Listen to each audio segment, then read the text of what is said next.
Friendly reminder, there is no off season. Welcome to another edition of Inside Coverage here on Yahoo, a Thursday edition in which our tradition has been to preview a game. Alas, there is no game to preview. My name is Andrew Siciliano from the home office today in Southern California, joined by my friends from the home office in Texas, one Charles Robinson, Yahoo senior NFL writer, from his home office in the tri-state area. Both of you still snowed in, I assume, or at least dealing with the after effects of a big storm with another one potentially coming.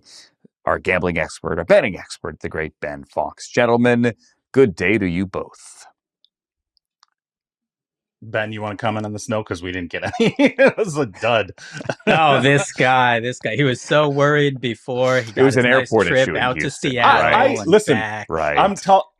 Listen, I'm telling you, I think it's a scam where like the meteorologists are in bed with like Home Depot, because Home Depot gets hammered, they sell out of everything, and then nothing happens and everybody's upset because they have all this extra crap they piled up. Trader Joe's, man, they were gone. There was nothing the week before, like a couple days before. C-Rob is for the conspiracy TikTok now. Yeah, he's the guy that's going to be like claiming it's fake snow because it burns black. You're that guy. The whole thing is a scam, for bread, milk, and toilet paper to get cleared out of the local grocery store. Listen, Andrew, when you go to Home Depot and you see grandmas coming out of Home Depot with foam pipe protection, come on, this is ridiculous. It's got to be great for the economy, in all seriousness, because a lot of money got spent in about 3 or 4 days here in Houston. Now they're prepared for the next storm, though. Yeah, the Texas power grid, Charles, is, it doesn't have it's got a win-loss percentage much like the Cowboys in the postseason the last 30 years. Okay, it's poor. Yes. Oh, it's poor. It's not doing well. It's not good. Everybody wants to get rid of it. Correct. Everybody wants to get rid of it and take shots at the owner and figure like, what's going on here? Can't you fix this? No, everything's fine here. There is nothing to see. It's somebody else's fault. It's not a political show. It's a football show. That wasn't about politics. It was about football. All right, let's get to football. The coaching carousel is still spinning as we sit here on a Thursday evening with no game to get ready for other than the Panini Senior Bowl and maybe even the Flag Football Pro Bowl next week. We're getting ready for it. Let's just do the coaching carousel because we had a bunch of press conferences today. Joe Brady had a presser. Jesse Minter had a presser. Robert Saleh had a presser. It is new coach press conference season. We're going to open in Western New York, and I want to give Joe Brady credit. It's not upstate New York. It's Western New York. Joe obviously knows that. He's been there a few years now. He loved the community. He kind of broke into tears a couple of times. One of the times he got emotional was talking about how much he loves Buffalo. I think Joe Brady hit the right note today. Roll tape. I want to answer it. And so, full transparency, I couldn't sleep for the last week. This is the job I wanted. And when you interview first, you don't know. You come away and you're like, hey, I hope I can get another interview. I hope I get another opportunity. There's no, like I said, this is where I wanted to be. But there was never a moment where I walked away was like, hey, this is my job. I thought, they obviously did an incredible job making sure that they're doing it the right way. And that's what I wanted. That's what I wanted. I had an opportunity to talk to Josh the other day, and I'm sorry, but like, he let me know, he's like, I didn't help you get this job. You got this job. Okay. Interesting. Certainly. And I also thought it was interesting that, Joe Brady was pressed by the Buffalo media. Hey, like, what are you going to do different? Because the other coach got fired because he couldn't get all the way there. So what are you going to do different? He's like, well, I got some things. And the follow-up immediately came. Well, it was a long interview. I'm sure you told him what those things are. What are those things? And then Brandon Beane got a little defensive later when he said, hey, guys, no one's pointing the finger at the head coach, meaning the old head coach. No one's pointing the finger at him. And I felt like on C-Rob, did we not see that presser last year? Like, last week, if I'm a Bill fan, I'm optimistic for Joe Brady. But there is also a sense of, all right, why is this guy who's never been a head coach, who's certainly well thought of, why is he the guy to all of a sudden be better than the experienced veteran head coach that you just had? My favorite part it reminded me of the episode of The Office where they're interviewing for the next boss for Michael's job, and Will Arnett says, "Well, I've got a plan." And they're like, "Well, what's the plan?" And he's like, "I can't give you the plan. You get the plan when you hire me." And he's like, They're like, "Well, give us part of the plan." He's like, "Well, what if I give you part 17B, that part of the plan?" and then he says, "Color code said documents."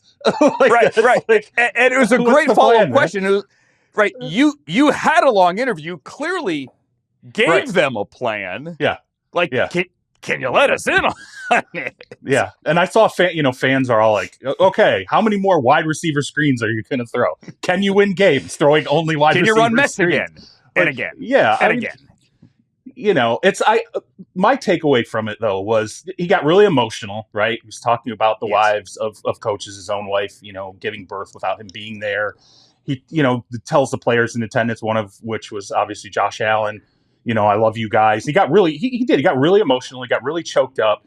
And there is certainly an undercurrent of selling like authenticity, right? Who he is. Everybody can be who they want to be around him. The players, be your authentic self. I'm going to be my authentic self. We're not going to be uptight, right? We're gonna, it felt like selling this idea that maybe part of the reason that the Bills couldn't break through is because something was going on behind the scenes where people felt like either they couldn't be themselves or people were walking on eggshells. But ultimately, it's going to come down to that plan. What can he do differently with the offense and the defense now and special teams that's going to make the difference and get them through this wall? And he's going to have to show it eventually. If he can't talk about it in his intro press conference, he's going to have to show it. Yeah, color code said documents. Exactly. It doesn't seem that wild. I mean, I get it. Like, as the fans and the media, you're going to want to know, like, okay, why was this guy hired? You're not going to give the, offensive, defensive game plans and on how you're going to roll through the season 17-0. Here we are in January. He probably could have done a little more for his case, but ultimately the Bills are very close, right? They have been for years. Sean McDermott consistently outperformed expectations relative to Vegas, right? And the win totals during the season, that wasn't the problem. They're winning the AFC East. They're making the playoffs. It's just they happen to keep running into the same wall in Patrick Mahomes. And then when they didn't, I think it was the first year maybe against the Texans. Then obviously they had this past year against the Broncos. Like, they haven't been able to break through. A lot of it's just Josh Allen needs to be that much better, and the defense needs to be a little better as well. They're so close. It's not like this is a rebuilding situation. And so ultimately, yeah, he's gonna be measured in, did you get further than Sean McDermott? And then how can we essentially attribute that to you versus just it was a new coach and kind of random variance and we needed to, shake it up a little bit. And I want to show some grace here to Joe Brady. He can't go, yeah, the other guy was way too uptight. I'm going to be a little bit different, and that's why we didn't win. He can't throw Sean McDermott under the bus at all. And I thought he was classy, and I thought he hit the right tone. And here's what you're talking about before, where he got emotional at the top. Well, I'm sorry, this is thanking Sean, and your point too about getting emotional about not being there when his child was born and thanking his wife. Like, yeah, like he came across as genuine and authentic. To your point about being tightly wound, which I believe was the phrase I used last week. There, Joe Anderson, the offensive lineman, had a quote like, "Yeah, we're not going to be walking around with, how do I paraphrase this, like our posteriors clenched too tight," right? That's not what Joe is, and that's maybe what we were, and so we're not going to be that team anymore, which is, easy to say now in the middle of January. Josh Allen had a press conference afterwards. He was there for Joe Brady. He showed up in a boot and on crutches, and Brandon Beane revealed that Josh had surgery last week to fix a broken bone in his foot. It did happen during the Browns game, in which at the end of the second quarter, he was trying to run away from Myles Garrett, who at that point was one sack away from the NFL record. He toughed it out. He played the second half, and then he finished the rest of the season. season.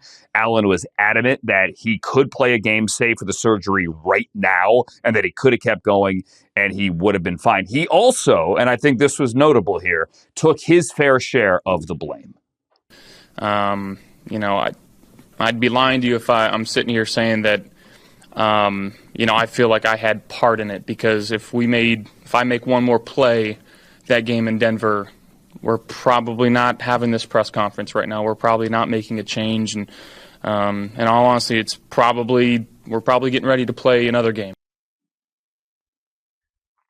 I think we all agree. Like I had enough people say to me over the weekend in Seattle, C-Rob, like what was Josh Allen doing at the end of that game? At the end of the second quarter, rather.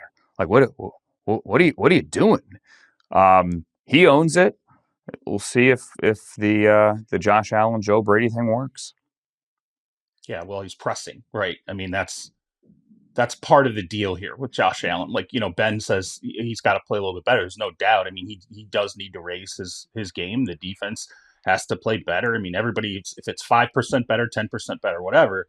But the problem is, I don't know that Josh Allen, when he's in that mode where he has to get better, he has to make one more play. I don't know that Josh, and I don't want to be critical here, but I do think there's an element of, we need one more play, and Josh will try to make 5 more plays. I mean, he does. He'll press. He'll take chances, and we always term it hero ball. But I think he plays the way he feels like is necessary to pull out games and to cover for other problems. And I think part of the calculus here has to be getting him dialed in just right. And that was the thing about Brian Daboll. Why people wanted Brian Daboll back, because they felt like, hey, Daboll got him in tune, right? Where he wasn't trying to put everything on his shoulders all the time, where he wasn't trying to take over games and he wasn't making mistakes.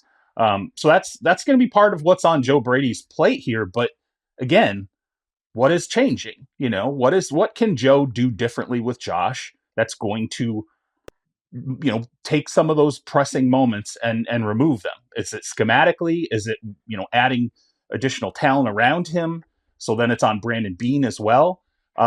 There's yet to be an answer for that. And again, we're going to have to see with our own eyes, this is what the difference is with this guy versus McDermott. And that's why you make this change. And to see Rob's point, I think a lot of it is just Josh Allen's judgment, right? There's no throw he can't make. That doesn't mean you should attempt all the throws, right? Exactly. And I think yes. To that point, at the end of the second quarter, that's a conversation presumably between Brady and Sean McDermott, right? And someone is saying, hey, presumably, let's take a knee, let's go in a half. And someone is saying, no, we should go for it. We only need X amount of yards to kick a field goal.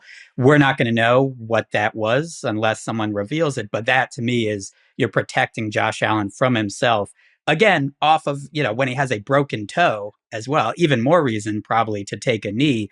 But that's the type of those tiny little decisions. That's the difference between winning a playoff game and losing a playoff game. Yeah. I know, but also it's also the beauty. It's the beauty of Josh Allen. Like you're there. A huge reason you're there in the playoffs is because he has made enough of those. No. Right. Okay, yes, plays. No, it's risk during reward. The season. I've told sure. Right. I've told this story many times before. This Thursday at the Senior Bowl in 2018, there was a throw he made late in the final practice of the week, rolling to his right on the sideline through a sea of hands, and it bounced off the hands of the receiver because I think he was stunned it got to him. But I was down to the sideline after that, and I had a scout, a personnel guy say to me, you can't make that throw in the NFL. But then we got there the next level, the next year, and it's like, oh yeah, he can make that throw. He does make those wild plays going out of bounds down the sideline where all of a sudden it gets to a receiver. He can do those things. And I've had conversations with Josh over the years where, hey, after Sean McDermott, finally has that one moment a year or one moment at offseason where he says, Josh has got to learn how to run out of bounds. Josh has got to learn how to protect himself. Josh has got to learn how to cut down on the mistakes. And I'll ask Josh, hey, how do you rewire yourself? And it's hard to rewire yourself. And maybe you could do it 98% of the time, but 2% of the time, you're still going to be the gambler with the amazing athletic ability that got you here to begin with. It's just, you can't make those mistakes in the huge moments. All right, let's move on to the Baltimore press conference. What stood out to me here, standard run-of-the-mill press conference, Sashi Brown up there doing the introduction, Eric DeCosta on the podium as well, Jesse Minter there coming full circle, coming back to Baltimore, is I had never seen Jesse Minter without a hat. And like, I don't know that I would have recognized him because the Chargers facility is right up the street from here. I don't know if I had run into him at the Trader Joe's, say before a big snowstorm, not that we have those, that I would have recognized him. So roll Jesse Minter without a hat. Yeah. Lamar and I have had multiple conversations. It's been great. It's been great to get to know him. I think relationships take time. And so you don't become the head coach of the Ravens and expect to have a deep relationship with anybody. So those take time. We've been working towards that already. We've had wonderful conversations. Look forward to many, many more.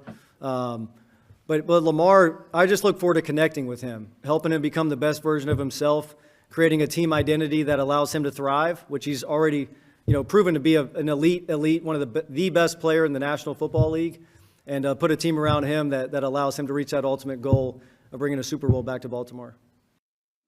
See, Rob, doesn't he look 15 to 20 years older there?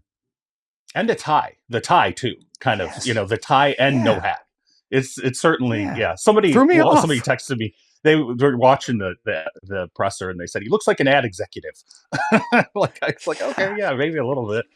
I think it's good he talked about Lamar. Obviously, that situation there, as much as we want to talk about Minter right now and what he's going to do and all that, that's great. But Steve Bisciotti said straight up, I want to get this contract extension done with Lamar, and I want to get it done before free agency. I don't think of all the priorities we can talk about right now, I can't stop thinking about that moment, because that is an owner pressing. He's saying, we're not going to drag this on into the offseason. We're not going to do all this, crap that we did before.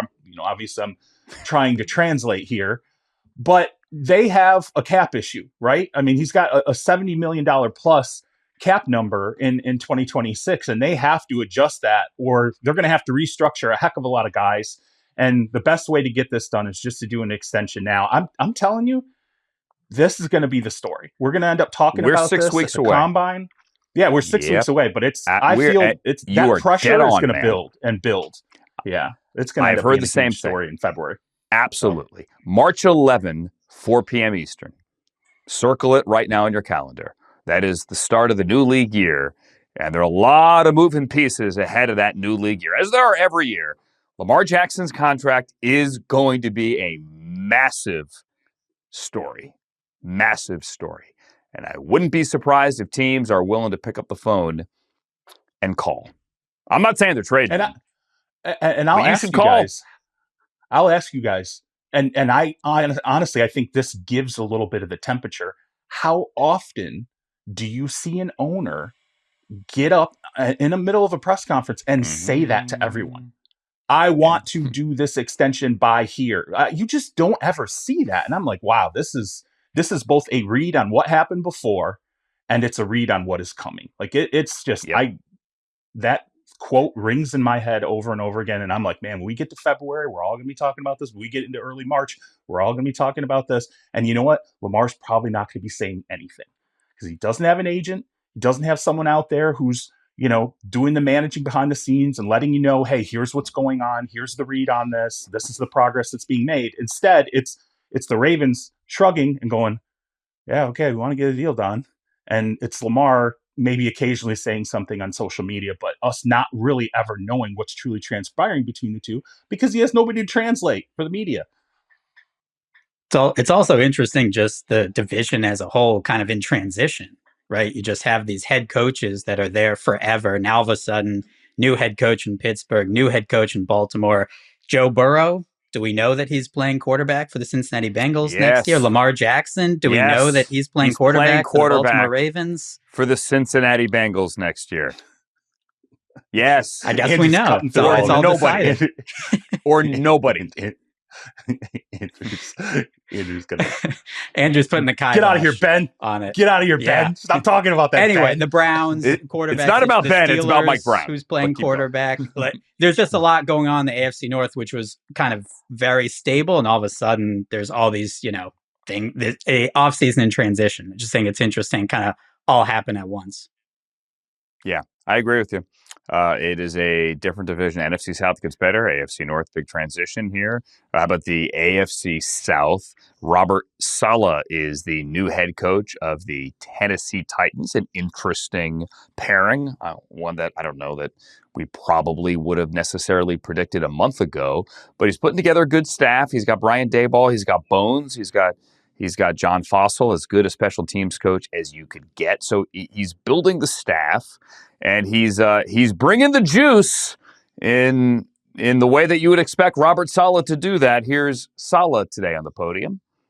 Sundays, what do you want them to be known for week in and week out? Fast and violent, man.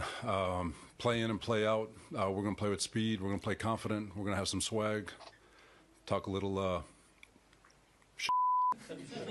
but I want them to show who they are, play in and play out. And like I said, the one thing that you'll notice is the speed at which we play and the violence at which we do it. Yeah, I mean, you love to hear that.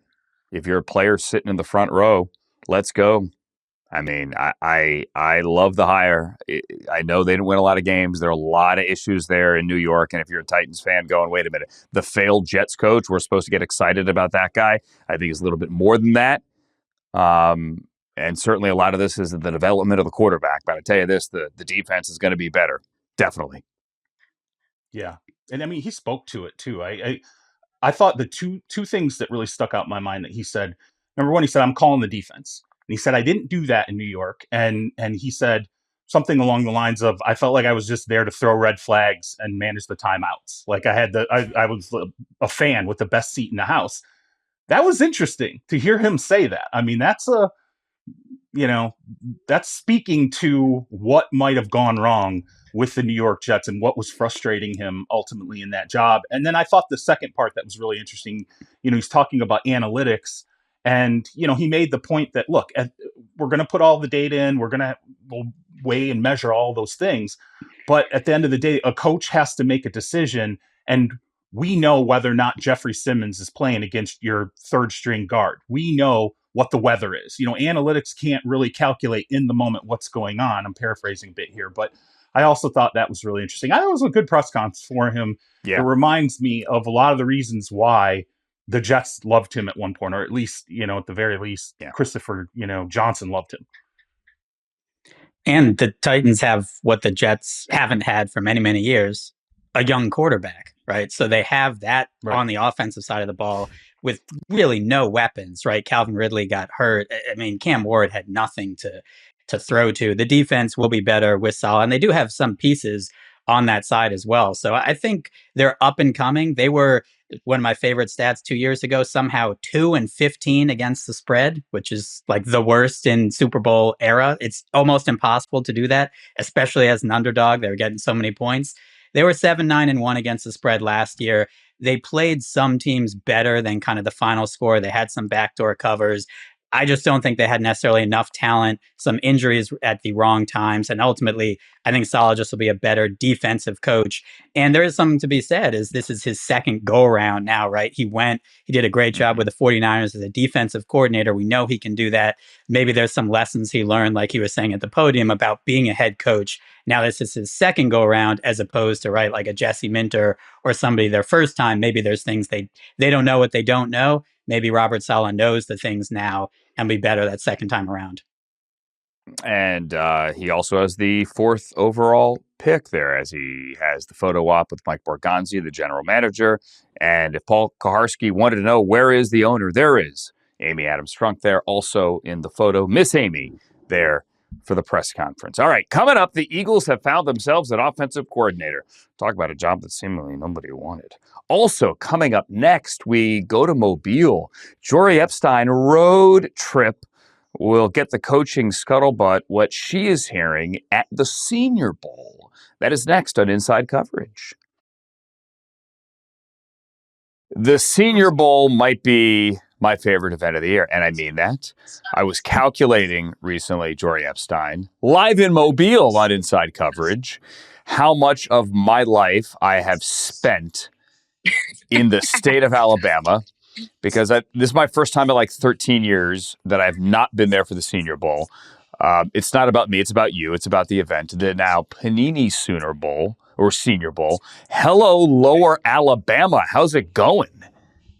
It is going great here in Mobile. And I too, Andrew, I haven't been here quite as much as you have, but this is my 7th Senior Bowl. There you so go. I have spent over a month in Mobile. And I mean, you get your routines, you start to know the people there.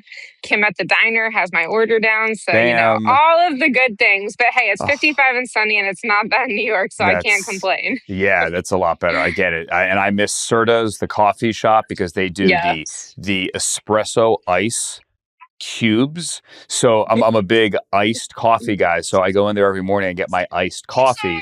And instead of putting normal ice in there, which inevitably melts pretty quickly, and then you just have a watery mess, they do cubes that they make with espresso. So when the Wow. cubes melt, It's next level.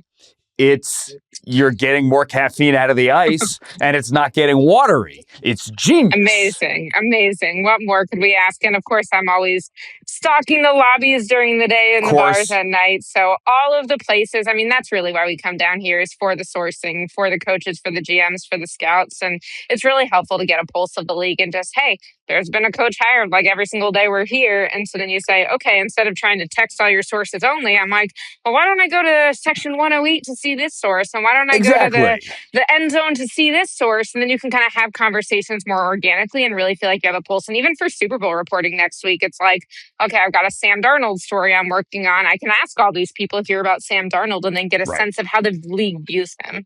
And everyone focuses on the combine. The combine is great. Don't get me wrong. It's a dry fit convention. It's awesome. And everyone goes all night and they, it's brown liquor and steaks, if that's your thing. But Mobile is kind of like the mini combine before the combine, where a lot more work actually gets done and people can connect. Also a bit of a job fair as well, with some younger assistants and trying to network and things like that. Jori, the last couple of years, we've seen a bit of a decline in head coaches and GMs that are there. Full disclosure, I was scheduled to be there, but the Browns did have a new head coach, obviously, until yesterday. Andrew Berry isn't there because he was involved in that, so a bunch of us were not going. How is the coach GM turnout this year compared to years past? Yeah, it's a good question. I mean, it's definitely declined since I first started coming. And this year in particular, I mean, I'd be texting GMs and they'd be like, hey, I got to hire staff before I can go. And I had some head coaches tell me that as well.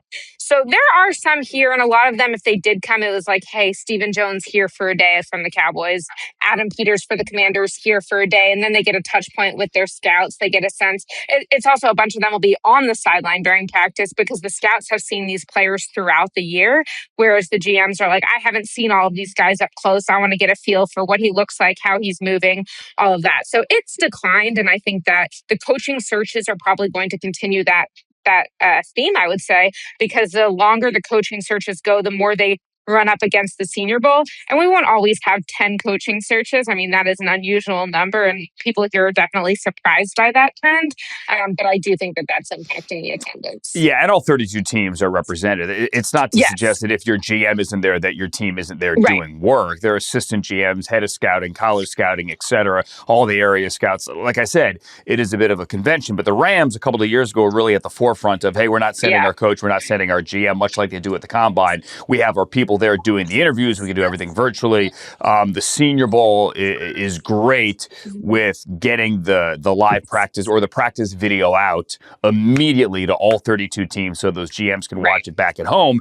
And for years, doing the practice broadcast and then eventually the game with Mayock and Daniel Jeremiah and Charles Davis and Bucky Brooks and all those guys, you would always get a feel as for who was there and who was watching at home by the texts we would get from, personnel people or coaches going, oh, yeah, good point on that guy, or we love that guy. You're like, oh, okay.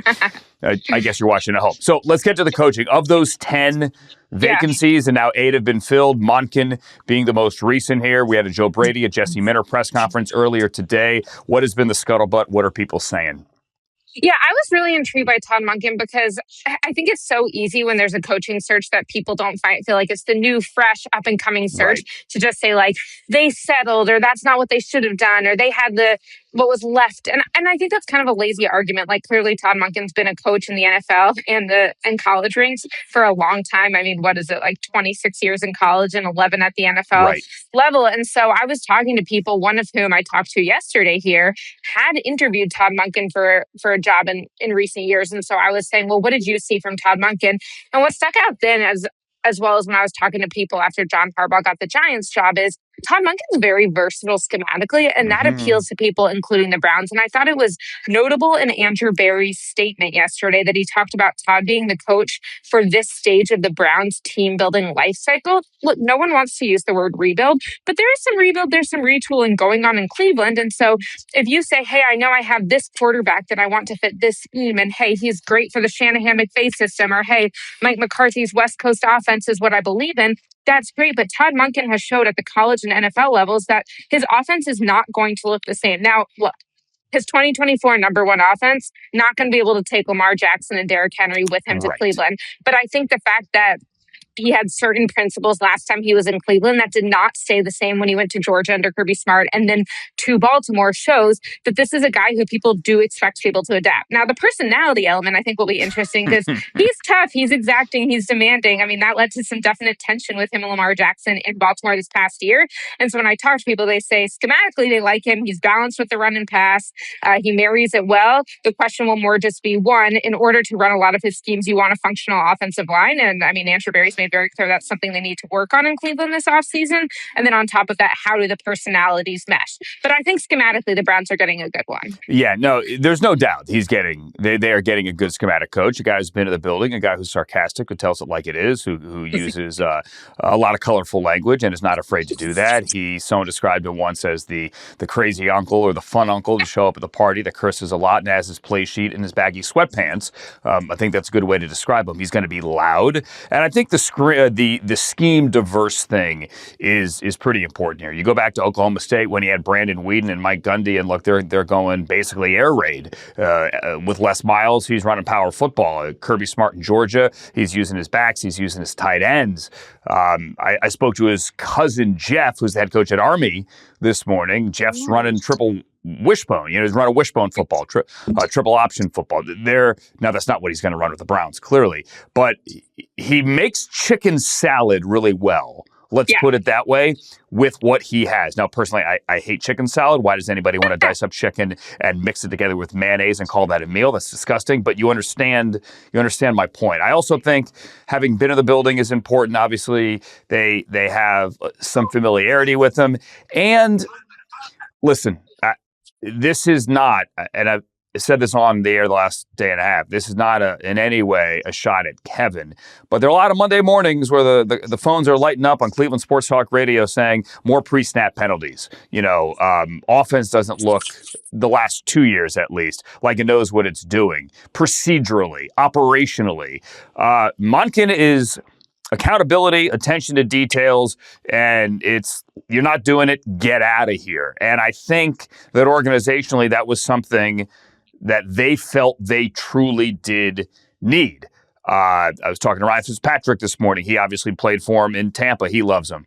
Thinks he's got the it factor. Talking to some people in the AFC North. Talked to one assistant coach in the AFC North and said, I wish he didn't stay in the division. Like, you want to be a head coach, that's great. Get out of the division. And you mentioned Harbaugh. It is significant. Giants fans are upset here. Yeah. Right? John Harbaugh was going to have Todd Monken develop the alleged biggest reason he took the Giants job. Jackson Dart. They're like, that's got to be worth something. Oh, yeah, absolutely. I mean, that's what I was looking back to yesterday when I was trying to decide which direction to go. And I'm like, wait, I asked a lot of people after the Giants hired Harbaugh what they thought of the Monken-Jackson Dart pairing. And they did think that the development, I mean, again, there's the personality question, but from a schematic standpoint, they thought that he would be able to build around Jackson well. And the other line that stuck out to me that I talked to a high-ranking personnel executive here who said is that Todd isn't just someone who schemes what he wants, he also schemes what he needs to. Mm-hmm. And I think that that's important because you are going to have different personnel year to year. And as we know, in Cleveland on offense, we don't exactly know what the personnel is going to look like this year. And so when you have these questions, to not get so idealistic that you kind of like lose the forest from the trees is really important. And also, I think that's important even more so because one of the trends that really people are talking about here is the quarterback demand this spring is going to far outweigh the quarterback supply.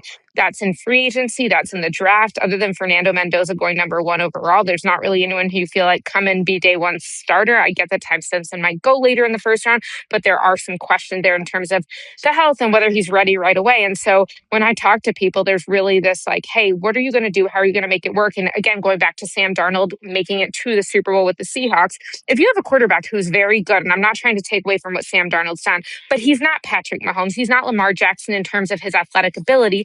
Can you try and help with the scheme, with the pieces around him, with a strong defense, elevate that team? And the way that someone put it to me with Sam Darnold, it was a great phrase, is could we see this be the rebirth of the middle class at quarterback? Because yes, we've seen Baker Mayfield there. And yes, we've seen Daniel Jones have success before he got hurt in Indianapolis. But to make it to the Super Bowl suggests a different level of ceiling that a team can get to without a great quarterback. And so I do think that there's some questions there. And if Cleveland doesn't have a Patrick Mahomes type in the building, which I don't think any of us expect them to in 2026, I've been wrong before, then I think that showing that you can do that is important. Yeah. And what you said about the draft is obviously, fans got to wrap their head around that. Like, it might be only one quarterback on Thursday night on April 23rd. That quarterback might go number 1, and then there may not be a Ty Simpson, although chances are he finds his way into the first round because that's always generally what happens. But there aren't a lot of magic answers, whether in the draft or in free agency. 32 teams can't sign Malik Willis. Not 32 don't need him, but you get what I'm saying. He can't be the answer to every, well, what if we do this for your team question. 2 other openings. They got Arizona and got Vegas. I know Clint Kubiak's name attached to both. He's getting ready for the Super Bowl. They're going to carve out time reportedly for him to interview with both. What are you hearing on that one, on those 2, or any other coaching news? Yeah, I don't really doubt that both of those teams would be thrilled to have Clint Kubiak. I think the question is, does Clint Kubiak want to have them, and does he want to have them this year? I think we just saw a year ago that Ben Johnson, despite being a really coveted candidate, said, you know what, I'm going to stay put in Detroit for another year. I think that I could benefit from this year. I think that the coaching openings aren't exactly what I want. And then he waits another year. He gets paired with Caleb Williams. He gets paired with Chicago Bears, and they go on to the playoffs in their first season. And so it would not surprise me if Clint did that. I mean, in the last few years, he's been moving from San Francisco to New Orleans to Seattle, like every year moving your family. I mean, I was talking to Kellen Moore from the Saints yesterday, and he's like, oh yeah, we don't have to move this offseason because he had gone from Dallas to the Chargers to the Eagles to the Saints year after year after year. And so I think that it would not surprise me if Clint Kubiak said, I like what we have here. I think I could learn for another year, and I think I could have the options, especially given the timeline. Like, for better and for worse, this coaching system or hiring system is set up in a way that really makes it very difficult and basically punishes coaches who make it to the Super Bowl. Again, Kellen Moore had that last year where by the time he had won the Super Bowl as the offensive coordinator of the Philadelphia Eagles, then he could start picking a staff, and a lot of them were already picked over. And so if you wait another year, I mean, obviously, I'm sure they hope the Seahawks are there again next year. I don't think it's a bad idea. Also, given we know that the 2027 quarterback class is expected to be way stronger and way deeper than the 2026 one. So I think both in terms of the personnel and the remaining openings, unless Clint's like, I really want to work with Fernando Mendoza, and even still there are some dynamics with Mark Davis, et cetera, that make people a little skeptical. And even Tom Brady, I get that he was a great quarterback, but just the integration of how all of the people are making decisions and the different voices in your head, it wouldn't surprise me if Clint says, I'll give it a year. But you never know, and obviously there's only 32 jobs for head coach, although a lot of turnover. Right. Yeah. I was having a conversation with an assistant coach who I think one day will be a head coach. I don't know if it's going to be, it's not going to be this year, I can tell you that. Might not be next year, might be in 3 years, but I think this guy's going to be a head coach. And we were having that same conversation about, look, it's a blessing to go to the playoffs. You want to go to the playoffs at the same time as they tweak these rules seemingly every year to protect those teams in the playoffs. Like, you want your coaches, your whole building focused on these games. They make it more and more difficult for those coaches that do have continued success. Here it's Kubiak, and no, I was not talking to Kubiak. But like, they keep tweaking it. They need to tweak it because there is no perfect system here. You want to help these guys or women do these interviews and advance their careers. At the same time, you need to protect these teams that have put so much in to a season to getting to where they are. I know. Obviously, near and dear to your heart, the Dallas Cowboys, still reporting on them. What's going on down there with the Cowboys? Yeah, I talked to Cowboys Executive Vice President Stephen Jones when he was here this week, and I talked to him about their new defensive coordinator, Christian Parker, who was pass game coordinator, overlooking the DBs in the Eagles, or overseeing, I should say, the DBs with the Eagles this past year. First of all, they are fired up about him. I talked to people in Philly and former stops who work with him, and they're like, this guy's a genius. He communicates so well. He instills confidence in his players, and he understands how to really get the best out of them, both from a technique standpoint and a schematic standpoint. What was interesting to me is that when I asked Stephen Jones about George Pickens, their receiver, and what they're going to do, hey, are you going to franchise tag him? Do you expect an extension? How do you go about working it out? One thing he told me that surprised me is that the Cowboys defensive coordinator interviews actually further instilled their confidence in why they should keep George Pickens around. Because they're talking to all these defensive coordinator candidates and they're like, hey, you guys were a pain to go against this past year. I mean, again, guys like the Eagles, they face the Cowboys and they're like, well, usually, you want to put your best corner on the receiver. You want to kind of cloud and double it. And now it's like you need your best corner on one side, you need double on the other. And it really created some challenges. And so I think that the Cowboys already knew George Pickens was talented and they still have to figure out the financials and whether they think that a one-year deal or a multi-year deal makes the most sense for where they're at. And not having Micah Parsons on the cap definitely helps in terms of giving room, and they've got multiple first-round picks. But I was surprised and I thought it was clever that the Cowboys' takeaway from the defensive interviews were not only about defense, it was also, hey, here's how we understand the way our offense is stressing other defenses. It's fascinating how they do the deal because you're a better team with George Pickens, clearly. And those interviews, like you point out, back that up, confirm that. But, George is an interesting character. Yeah. How do you structure the deal? How much do you guarantee? How does that deal affect the interesting character moving forward? It's not so cut and dry. It's not. And it's interesting because I did talk to an executive from another team yesterday who's like, hey, I trust George more in Dallas than I trust him with a lot of teams because I think Dak and I think their infrastructure and I think Shoddy will be able to kind of keep him on the right path. But he has not shown it for multiple years. The end of his time in Pittsburgh was not particularly smooth. And even in Dallas this year when he was better off the field, he still missed a curfew in Vegas. Like, you still have to worry about this guy. And I think probably even more concerning than what George was doing was the fact that CD missed the curfew with him. And then you have to say, okay, well, is he going to bring other people down with him? But I think when it comes down to it, like this year, he was more productive than CeeDee Lamb, and he had a higher ceiling this season than CeeDee Lamb. And so then you have to say, how do we make all of these contracts work? And I talked to some people here who say, hey, I'd want to make him the third, or if I were his agent, I would ask for third highest paid money. Like, he's not going to get Jamar Chase money, but he might get close. I would want to know of guarantees. And I will say that when the Cowboys were negotiating a contract with Randy Gregory years ago, and Randy Gregory, their defensive end, who had multiple suspensions for the league for violations of the substance abuse policy, he was between going to the Dallas Cowboys and the Denver Broncos. And one of the reasons he signed with the Broncos is because the Broncos were willing to waive a clause about his money getting voided if he got suspended again, and the Cowboys were not. And so if there was something like that, and I get that George Pickens has not been suspended, but if there were some sort of clause that allowed them to void the guarantees if there were off-field issues, I think that's where I would want to know, like, hey, can you work that into the contract? But also David Mulligetta reps him, and he doesn't really give a lot in negotiations. No, he does not. Jori, I miss being there. I'm glad that you are our eyes and ears there. I would say go to Winsel's and get some char-grilled oysters. I know that's not going to happen, however. So enjoy the ride out to the Whole Foods or wherever it is. It closed in COVID. Come on. Seriously? It never opened. Every year I check again. Wait, the Whole Foods out by the Marriott, yes, out on the way to the airport. That's closed? I just drive by it longingly every day. Yeah, it closed in COVID and never reopened. I'm very sad about it. But we got some Noble South for dinner last night with a bunch of your former colleagues. So we got some food. Now you're making me sad.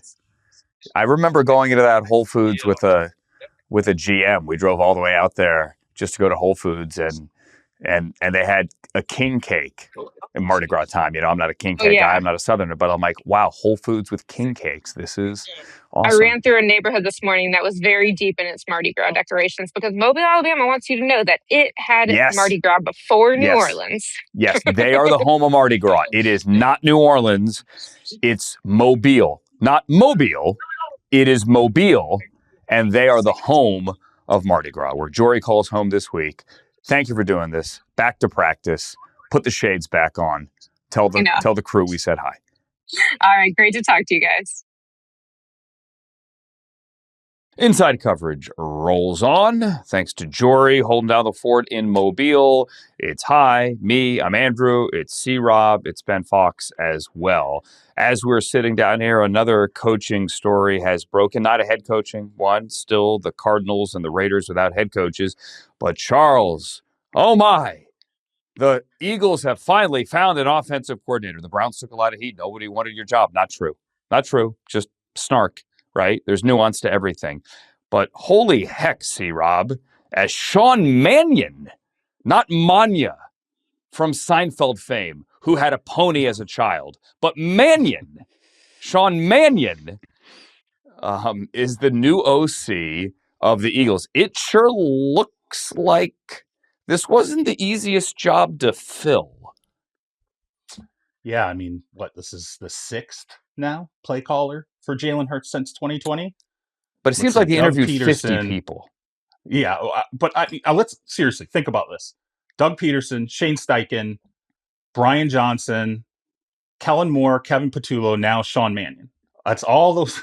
That's a lot of play callers for one quarterback to be dealing with in 6 years. And what I think is interesting about this job is when you talk to coaches about the Eagles, there is certainly a recognition that at times there have been coordinator changes. And I think coaches are like, where did that come from? Was that GM driven? Was it owner driven? Was it just the coach making that decision? Is there pressure from above? So you have to worry about maybe that extra layer of pressure on your job if you're going into that coordinator spot. So that's number one. Number two, you're going to have to fix something with Jalen Hurts over the middle of the field because that is a real thing. And you're going to have to manage that situation. You may have to manage him and A.J. Brown again going into 2026. And then I think the other thing is you're staring at the head coach and you're going, is Nick Sirianni going to be there after 2026? And if there's a chance he's not, am I picking up my entire life, my family, my kids and moving them to Philly and enduring a season where if the head coach is out, I'm probably out too. And oh, by the way, you get ripped constantly. You get torn apart, nonstop on the radio, on TV. Your kids hear it. They hear it at school.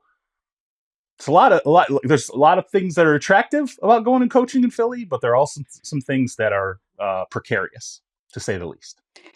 And we talked about during the season too, the last couple years for, I don't have the records in front of me, but they have to have one of the better regular season records of compared to any team the last 2-3 seasons. For as consistently successful as they've been, they seem like the most unhappy team from the outside that we've seen. So there's something is wrong there, right? Is that the quarterback head coach has been written? Is that offensive coordinator not getting to do enough, or the head coach doing too much? Like something is off, because we know that they can pick players well. We've seen that, right, with their drafting. The defense is ready to. Defense is Super Bowl caliber. The offense is what's been holding them back, especially this season, and ultimately is the reason, that they lost to the 49ers in the playoffs. But I just can't remember a team that was that successful that everyone just seemed miserable. A.J. Brown's reading the book on the sideline. Like every week there's an issue. Nick Sirianni's cursing out, fans.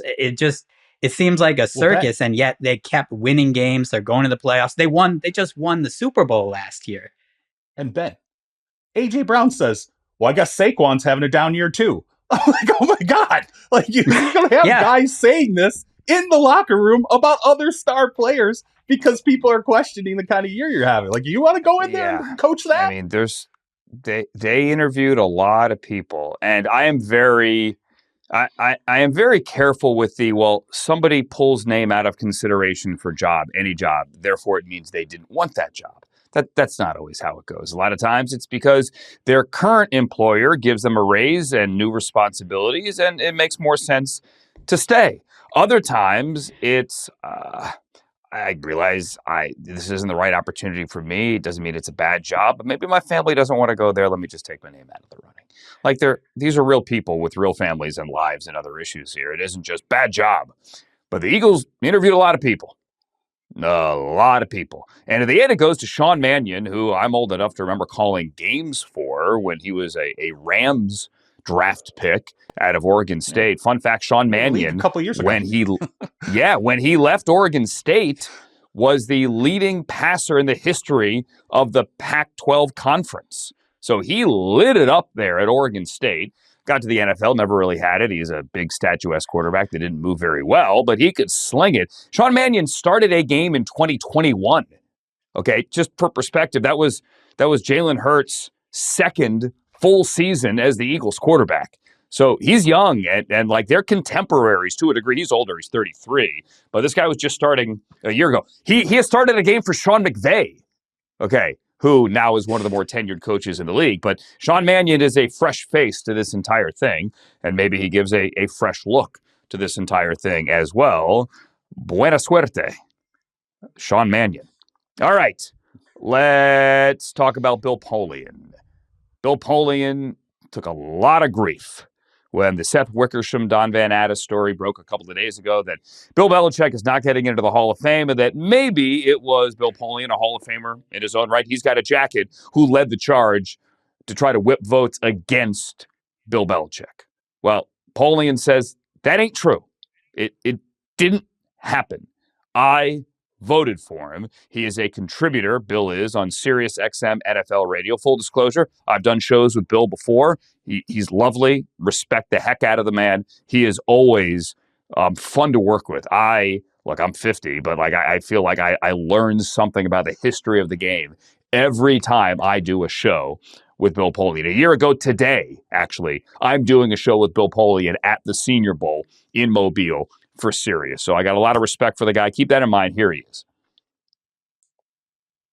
It would be very easy for me to say what you've shared with us and to kind of clear the air, but best to just ask you to share the facts of everything that's gone on in your words, how we got here, and exactly what your vote was about Bill Belichick. All right, thank you. I wrote this out, so I'm reading from the statement. I voted for Coach Belichick in the Hall of Fame selection meeting.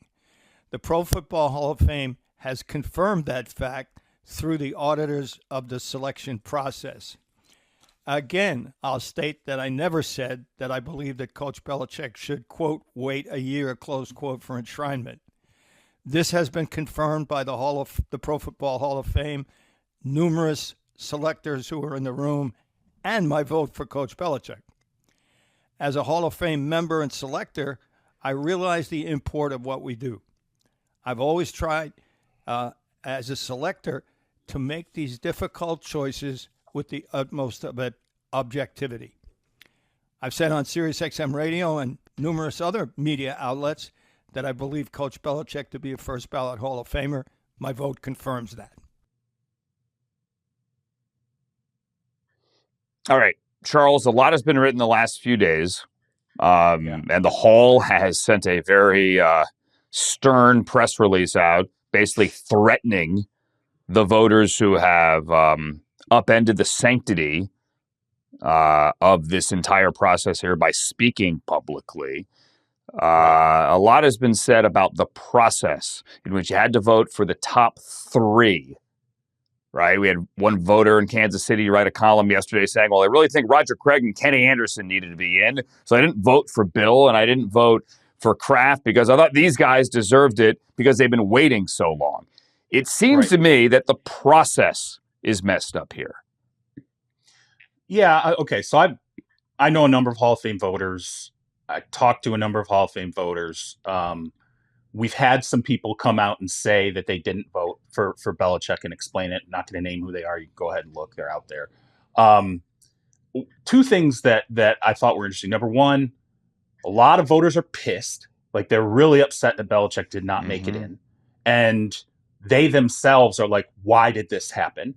But they did push back on this idea that it was just Spygate. Well, it's just Spygate. It's the settling of grievances. They didn't like Bill, so they didn't vote for him. They're pissed off at Bill because how Bill treated the media or whatever. And they're like, no, and I'm paraphrasing here, but it was more than 5, less than 10 voters that I spoke to, And the idea that it was all Spygate driven, it was all about grievances, it was unanimous that it was not just about that there was a problem with this 3 and 5. And frankly, in terms of what Bill Polian may or may not have said, it was kind of funny because a couple of voters were like, I honestly have no clue because I didn't even listen because I thought Bill, and this is again me paraphrasing, I thought Bill was say his name, sit down. Like that's the kind of candidate he was for the Hall of Fame. Bill Belichick, coach of the New England Patriots, the Cleveland Browns, you sit back down. Like he's in, right? It was such a lock. Some people weren't even really, and the New York Jets. Briefly, yeah. Some people weren't even fully paying attention because they thought it was such a complete lock. But there was definitely a lot of talk about this 3 and 5. Like voters were sitting there and trying to prioritize in their mind. Am I prioritizing players over contributors? Am I prioritizing players over coaches? Do I believe these players? This is it. Like this is their last shot. And I can't sit here and look at Roger Craig and think to myself, well, I left him off and he's never going to get his shot. And I absolutely believe he needs to be in the Hall of Fame. And I think there was a feeling that maybe we should just vote on all 5 and do the yes or no on all 5. And if all 5 get in, all 5 get in. And that's fine. But there was clearly some discomfort over having to sit there and hash out how you felt about 3 and 5. Now, people out there, by the way, can have the argument that it doesn't matter, that no matter what, Bill has to be in that 3. That's fine. If you want to make that argument, I totally get it. But every voter has their own kind of prioritization process. And I do understand feeling like, hey, there's this generational player who's waited forever and is probably never going to get in. I need to put him on the list. And that's going to bump Bill off my list or Robert Kraft or whoever. Yeah, not to go too deep back to my psychology degree many years ago, but it's essentially, I think, a little game theory and a little like diffusion of responsibility, right? You're a voter, you're thinking, well, nobody else isn't going to vote for Bill Belichick, so let me just do the 3 that I really want to do because there's not enough people. It's not going to be under 4/5, and enough people do that, along with, again, maybe 1 or 2 people who actually wouldn't put him in the top 3 for whatever reasons. And all of a sudden you get to at least 11, right? And so I think we have to differentiate. No one is saying Bill Belichick isn't a first ballot Hall of Famer. The process is the issue. And that's really the reason that's led to this result. And so you get this headline, and really the process, I think, is the issue. Whereas if you just, see Rob saying, if you just said, everybody vote, is he a Hall of Famer or is he not? He's getting in, but it's the fact that there's this certain mechanism by which you have to vote.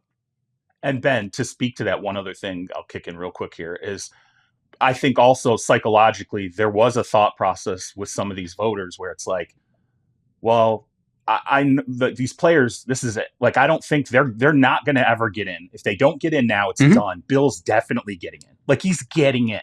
And so in their minds, they're like, is it more important to get Bill in on the first ballot than to lock a player out forever of getting into the Hall? And I think in some scenarios, people were like, it's more important to make sure that these players make it into the Hall of Fame rather than making sure Bill gets in on the first ballot, even though they don't want to make that decision. Right?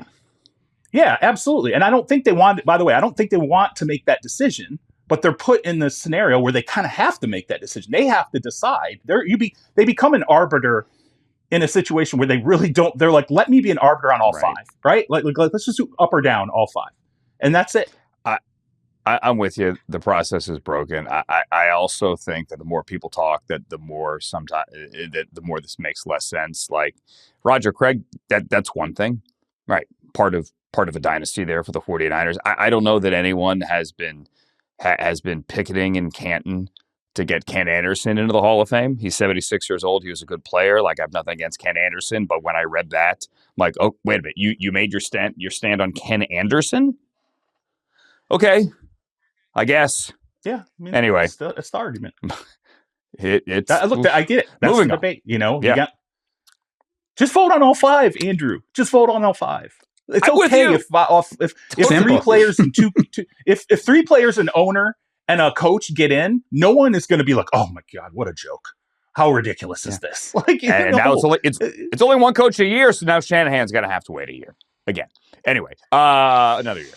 Ben, one more thing. Actually, wait a minute. We got a band. Cue the band.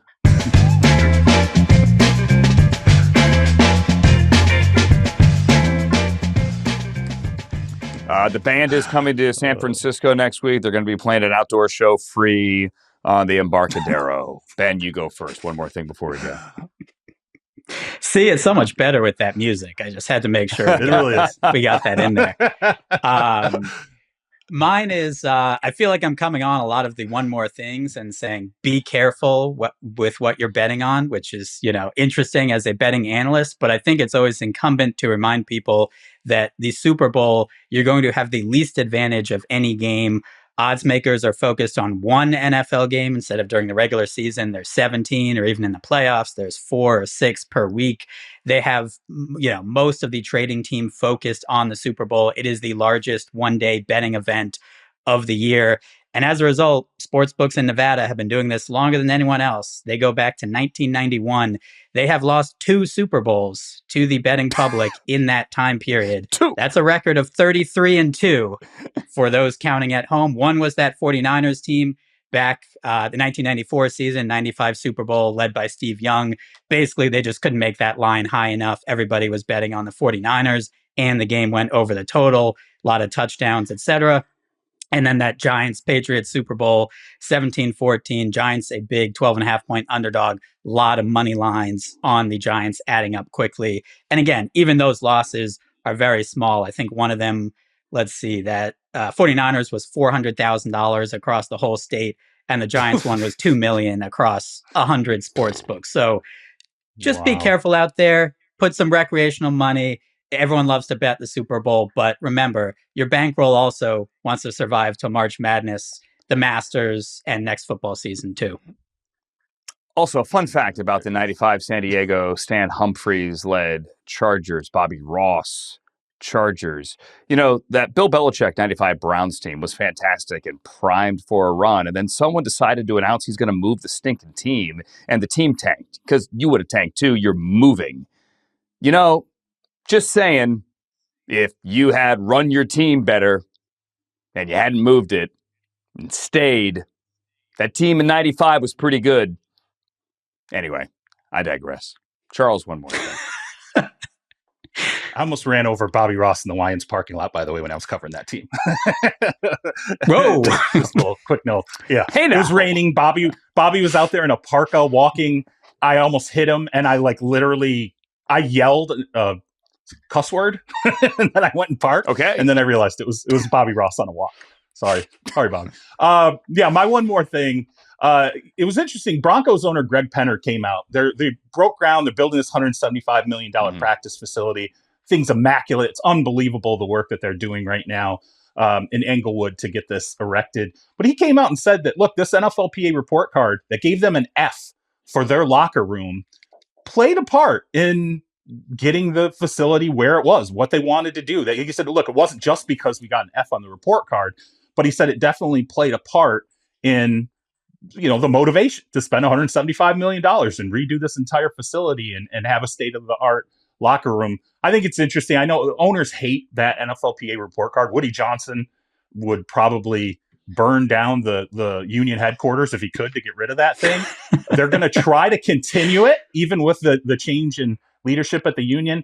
I think that report card is one of the best things that has ever happened to NFL players when it comes to being able to talk to their owners. Absolutely. I know they don't like the process. They would like a little more transparency with some of the grades and what exactly is written and by whom.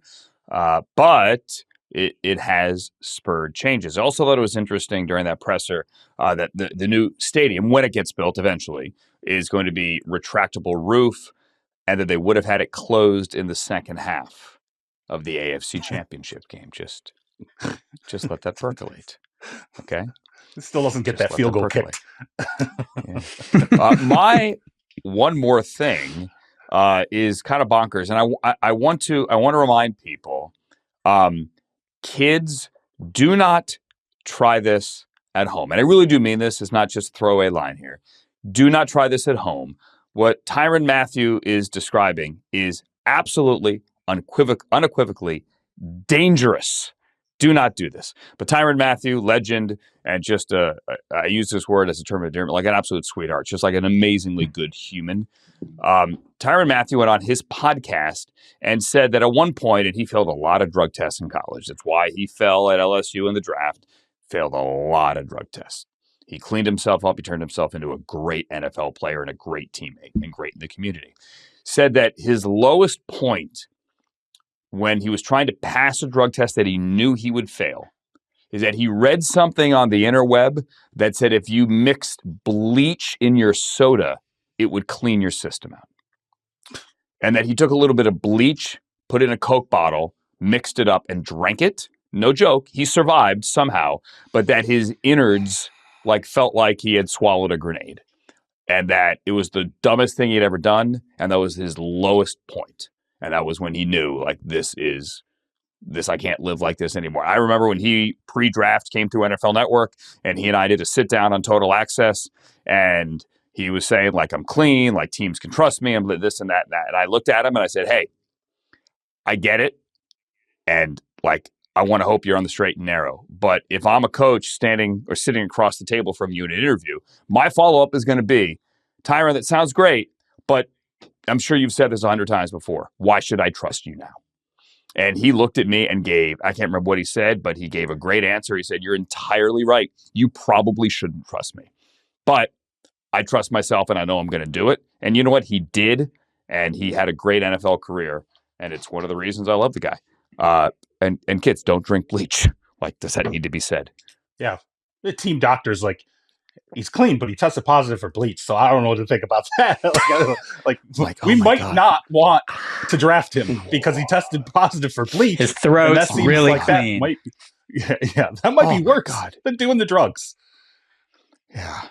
Stay off the drugs, kids. Okay. That's it for the show. And that's it for the week. We are excited for next week, really excited. I joked about the band. We're actually getting the band, meaning all of us on the show, together in San Francisco. So we're there all week. Super Bowl 60, Super Bowl 60. The Seahawks, who are going to be wearing the same blue uniforms they've worn the last couple of weeks. The Patriots wearing their all-white unis. Thankfully, it's not going to snow, we don't think, in Santa Clara in 10 days. Inside coverage on the road next Monday in San Francisco. Please join us for that. It's been fun this week, as always. Thanks to Madison, thanks to Austin, thanks to Brett, thanks to everyone behind the scenes, Stone included. For Charles Robinson, travel safely, sir. For Ben Fawkes, travel safely. My name is Andrew Siciliano. Everyone have a great weekend, and we will see you at Super Bowl 60.